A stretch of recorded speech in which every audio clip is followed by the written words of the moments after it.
salariés de Vancorex réclament un miracle pour Noël. En grève depuis 50 jours, les employés de cette entreprise de la plateforme chimique de Pont-Clé ont profité de la journée d'action nationale pour venir plaider leur cause devant la préfecture. Si vous n'avez pas encore trouvé la recette de Noël qui régayera les papilles de vos convives, ne manquez pas celle des chefs de cuisine du lycée des Eaux Claires à Grenoble.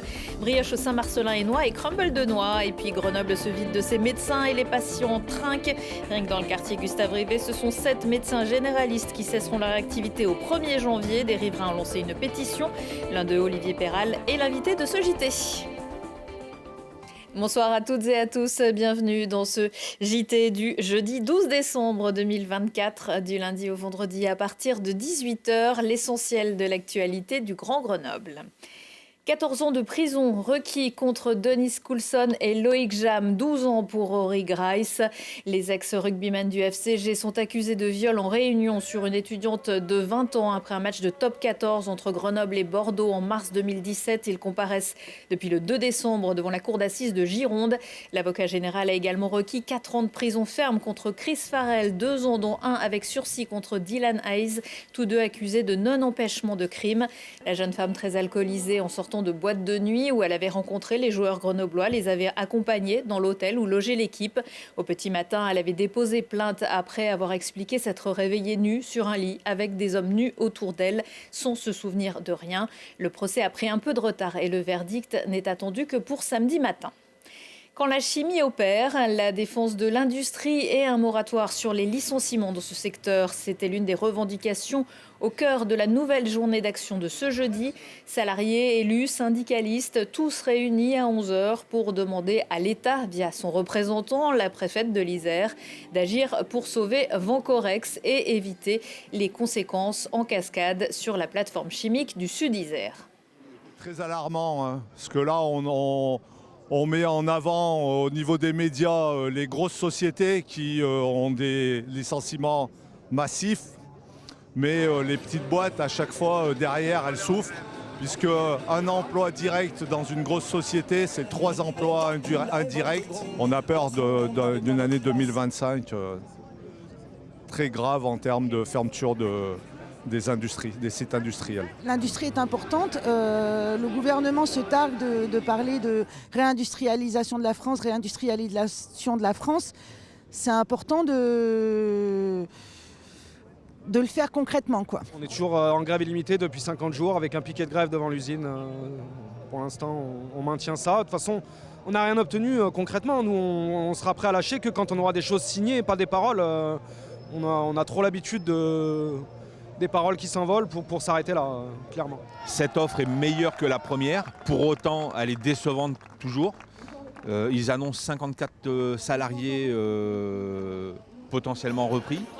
Dans ce qu'on peut voir dans le document qui a été fourni par Borzochem, la proposition n'est pas encore viable, c'est-à-dire que tout n'est pas garanti encore dans le fonctionnement.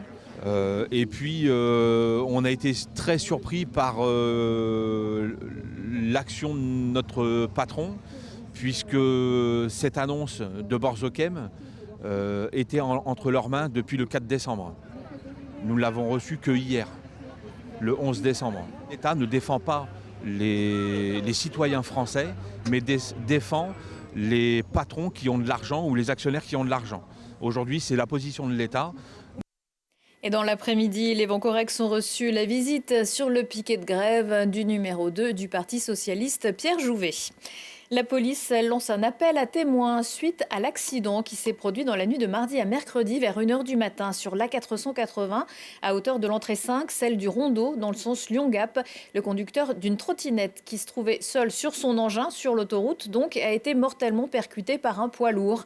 Toute personne qui détiendrait des informations peut appeler l'hôtel de police de Grenoble au 04 76 60 42 fois. Les produits isérois se mettent à table pour Noël. Des ravioles, des noix ou du Saint-Marcelin, vous en mangez peut-être régulièrement, mais que diriez-vous de les pimper un peu version menu de fête? Et la star, c'est la noix de Grenoble, le premier fruit à avoir obtenu l'AOC en France et aujourd'hui labellisé AOP. Voyez cette recette sans viande qui devrait satisfaire le plus grand nombre à condition d'aimer les noix de Grenoble, évidemment. Gaëtan Loiseau. Thomas Dousson et Jean-François Drevet, deux chefs des cuisines du lycée des Eaux Claires à Grenoble, nous délivrent une recette avec des produits labellisés « Ma région, ses terroirs ». Nous avons choisi pour cette recette donc une noix de Grenoble qui est récoltée donc à l'Albin, une raviole du Dauphiné de la Drôme et un Saint-Marcellin, comme son nom l'indique, qui vient de Saint-Marcellin dans l'Isère. Ce qu'on vous propose donc c'est de faire avec Jean-François une brioche. Donc une brioche à base de Saint-Marcellin et à base de noix. Qui sera accompagné d'un gratin de ravioles avec un crumble à base lui aussi de noix. Direction la confection de la brioche. Pour 6 personnes, comptez 500 g de farine, 20 g de levure boulangère, 60 g de sucre, 10 g de sel, 4 œufs et 250 g de beurre. Plus qu'à attendre qu'elle se décolle, signe qu'il n'y a plus besoin de la travailler. Et on la laisse monter pendant une petite heure. On va l'agrémenter d'un petit peu de Saint-Marcellin. Et donc on va pouvoir un petit peu saupoudrer notre brioche justement avec un petit peu de noix concassée. On la dore au jaune d'œuf, puis direction le four, 170 degrés pendant 20 minutes. Ensuite on va passer à la confection donc d'un petit gratin de ravioles. Et on va simplement mettre les ravioles avec un petit peu de crème. Sur le gratin de ravioles, on va être à 160 degrés environ 15 minutes. Place à l'avant-dernière étape, la préparation du crumble. Il faudra du beurre, un peu de farine pour lier tout ça et bien sûr des noix concassées pour cet effet caramélisé. On étale tout d'abord grossièrement notre pâte entre 2 feuilles sulfurisées et ensuite on va utiliser un rouleau pour essayer de l'aplatir et d'obtenir une épaisseur, on va dire, d'un demi-centimètre pour notre crumble.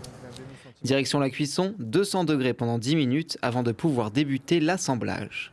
Et ce qu'on va faire, c'est directement quand il est chaud, attention à ne pas se brûler, on va pouvoir le découper. C'est important de le faire chaud parce qu'en refroidissant, il va se solidifier et c'est ce qui va vraiment faire notre crumble. Où il y aura justement cet effet de surprise, donc on aura le côté un petit peu craquant du crumble, on aura la douceur et l'onctuosité du gratin de ravioles juste en dessous, quelques petits cerneaux de noix donc pour justement ce côté décoratif. Plus qu'à réunir les différentes parties et décorer l'assiette avant la dégustation. On a bien tous les éléments qui se marient bien. Pour un repas de fête, c'est idéal. Et j'ai plus qu'à vous souhaiter bon appétit. Et pour le dessert, vendredi, on vous proposera de voir la fabrication du panettone. On pourra même en garder un petit bout pour le petit-déj. Après le réconfort, l'effort et les rendez-vous sport du week-end. C'est l'affiche, un duel au sommet qui promet une énorme bataille entre le FCG, leader de Pro D2, et son dauphin Brive, deuxième à égalité de points. Celui qui l'emportera prendra une avance symbolique pour la suite de la saison. Allez remplir les tribunes du Stade des Alpes vendredi à 21h et allez applaudir les filles sur leur derby rhône-alpin. Les Amazones reçoivent Lyon dimanche à 15h au stade Lesdiguières. C'est plus que jamais le moment de sortir les écharpes, les drapeaux et les chants à la gloire des brûleurs de loups. Merveilleux leader de Ligue Magnus, ils reçoivent la lanterne rouge Briançon vendredi à 20h15.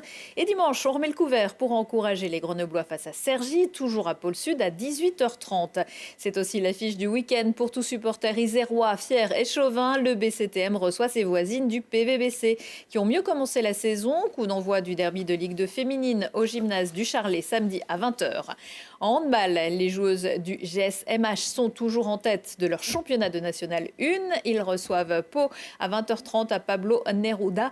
Saint-Martin-d'Air, les joueurs, pas les joueuses. Et puis tout le monde doit prendre son dossard pour soutenir les enfants hospitalisés au CHU Grenoble-Alpes.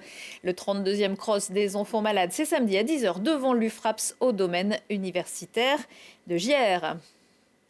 Et surtout, la santé, c'est ce qu'il faudra encore se souhaiter en 2025, surtout si vous habitez à Grenoble où le nombre de médecins généralistes est en chute libre. En 2022-2023, on comptait 6,1 médecins dans la capitale des Alpes pour 10 000 habitants contre 9,4 pour le département. Des chiffres de la communauté territoriale de santé de Grenoble et ça ne va pas s'arranger. Un exemple, et ce n'est pas le seul, dans le quartier Gustave Rivet, 7 praticiens ont déjà ou vont quitter leur cabinet avant la fin de l'année sans être remplacés. D'où l'inquiétude et la pétition lancée par des habitants. Bonsoir Olivier Perral. Bonsoir. C'est donc vous qui avez lancé cette pétition et on va y revenir. Vous avez donc perdu votre médecin généraliste. Alors moi j'ai la chance de le garder, mais ma famille oui. Ma femme et mes 2 enfants se retrouvent sans médecin à partir de la fin du mois, là, donc c'est maintenant. Et voilà. Et ce ne sont pas les seuls, ça va concerner plusieurs centaines, voire plusieurs milliers de personnes. Alors, suivant les chiffres, et ce serait bien justement de réussir à avoir un vrai nombre de personnes sans médecin traitant sur Grenoble, mais suivant les chiffres, ça varie entre 10 et 30 000 nouveaux patients sans médecin traitant. Donc ce sont des médecins qui partent à la retraite ou qui partent faire autre chose? Alors oui, c'est surtout des médecins qui partent à la retraite, ce qui juste correspond à un pic de départ à la retraite. C'est une spécificité au niveau de Grenoble où beaucoup de médecins sont installés en même temps et donc partent à la retraite en même temps. Ce qui est surtout inquiétant, c'est qu'il n'y a pas de relève. Alors on sait pourquoi, numerus clausus, mais du coup on se retrouve dans une situation assez, moi je dirais dramatique, puisque ça, à mon avis, sur une ville comme Grenoble, qui était déjà en sous-effectif au niveau des médecins traitants, on a quand même un problème de santé publique et il faudrait que tout le monde regarde ça pour voir ce qu'on peut faire. Les médecins sont aussi désemparés finalement de trouver personne pour reprendre leur cabinet. Alors déjà, les médecins sont désemparés de devoir partir. Il y a des liens entre le médecin traitant et le médecin de famille et la patientèle qui sont des liens malgré tout forts.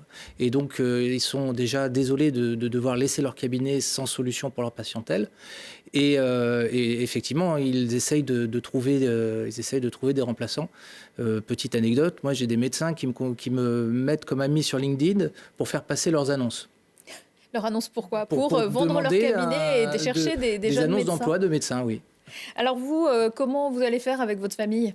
Alors nous, on a commencé à chercher, mais sur les outils habituels, c'est pas la peine, c'est saturé. Quand vous appelez, on vous dit on prend plus de nouveaux patients? Alors déjà, vous regardez sur Internet les solutions où on ne prend pas de nouveaux patients. J'ai testé, il y a 5 centres de santé, on ne sait peut-être pas, mais sur Grenoble, il y a 5 centres de santé quand même, ce qui va correspondre presque à la moitié des médecins, peut-être un peu moins, mais encore en activité sur Grenoble.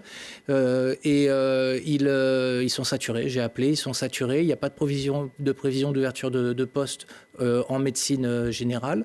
Donc on cherche des solutions, ce sera les solutions d'urgence qu'on pourra trouver.